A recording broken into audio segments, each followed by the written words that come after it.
La recherche est une partie fondamentale de toute médecine, mais est-ce le cas pour l'homéopathie? Existe-t-il des recherches sur l'efficacité de l'homéopathie? Quels sont les défis auxquels les chercheurs font face?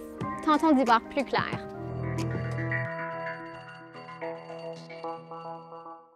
C'est tellement dilué. On se demande si effectivement il y a quelque chose là-dedans. Donc, si ça fonctionne, c'est tant mieux pour vous, mais c'est grâce à l'effet placebo. Pour moi, c'est du charlatanisme. C'est-à-dire qu'on prend effectivement des produits naturels qu'on transforme, avec lesquels on n'a fait aucune étude. On se base sur quoi on ne sait pas, puis on convainc les gens que c'est d'une efficacité. Les deux côtés de la médaille, c'est n'importe quoi ou c'est très bon. Je pense que c'est à nous autres de faire le choix. Je pense que le plus grand mythe sur l'homéopathie, c'est que les gens ont l'impression qu'il n'y a aucune preuve scientifique ou de recherche qui a été faite sur l'homéopathie. Et ce n'est tout simplement pas le cas. Il y a plusieurs recherches scientifiques qui ont été faites de toutes sortes et de différents types. Nous avons des études de recherche clinique qui ont été faites pour examiner ce qui se passe chez les patients quand ils sont traités avec l'homéopathie et pour voir quel genre d'avantages cliniques ils obtiennent du traitement, en passant par des études de laboratoire qui ont testé les médicaments sur des plantes, des têtards, des globules blancs, pour voir l'action des médicaments homéopathiques eux-mêmes. L'homéopathie est vraiment basée sur les dilutions. Les dilutions sont dans les solutions aqueuses, l'alcool et les mélanges d'eau, et il semble qu'il agisse d'un effet de l'eau, de nouvelles propriétés de l'eau.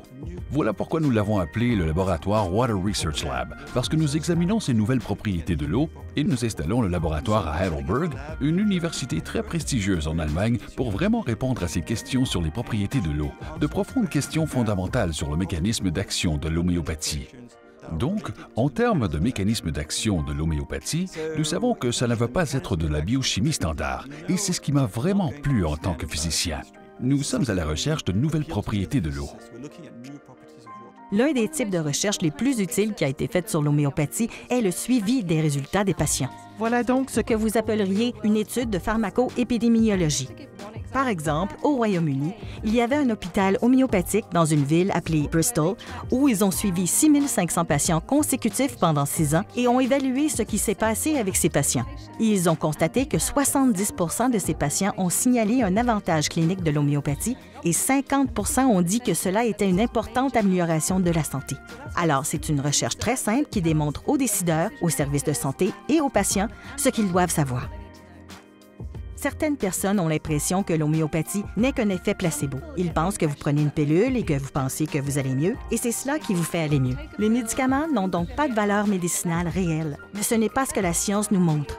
Il y a une étude très intéressante qui a été faite dans une ferme de recherche aux Pays-Bas où ils testaient des médicaments homéopathiques dans des situations agricoles telles que le traitement de la diarrhée chez des porcelets. Donc, dans cette expérience, ils ont pris 52 truies gestantes et ils leur ont donné soit un médicament homéopathique ou un placebo, puis ils ont mesuré le nombre de porcelets produits qui avaient la diarrhée. Ils ont découvert que sur les 525 porcelets qui ont été produits, le groupe ayant reçu le médicament homéopathique avait 6 fois moins de diarrhée que le groupe ayant reçu le placebo. Cela montre que ça ne peut pas être un placebo. Ce sont des animaux. Ils ne savent pas ce qu'ils prennent à coup sûr. Et voici comment vous testez dans des conditions scientifiques s'il y a un effet placebo ou non. Et ce résultat a été très fort. Ils font des statistiques pour vérifier si ce résultat aurait pu être un coup de chance ou non. Et les statistiques ont démontré que c'était extrêmement improbable qu'il soit un faux résultat positif. Alors, cette étude s'oppose vraiment à cette suggestion que l'homéopathie est un placebo. Ainsi, en matière de recherche en homéopathie, nous avons des résultats très intéressants, des résultats très positifs qui proviennent des essais cliniques. Cependant, l'un des problèmes majeurs en homéopathie est que nous ne comprenons pas comment ça fonctionne. Nous savons que cela fonctionne, mais pas comment. Par conséquent, il y a une demande réelle en ce moment pour que la recherche fondamentale concernant la chimie physique de l'action des médicaments eux-mêmes, en essayant de comprendre comment ils fonctionnent selon les premiers principes de la physique et la chimie. C'est l'un des grands défis que nous avons dans le domaine en ce moment.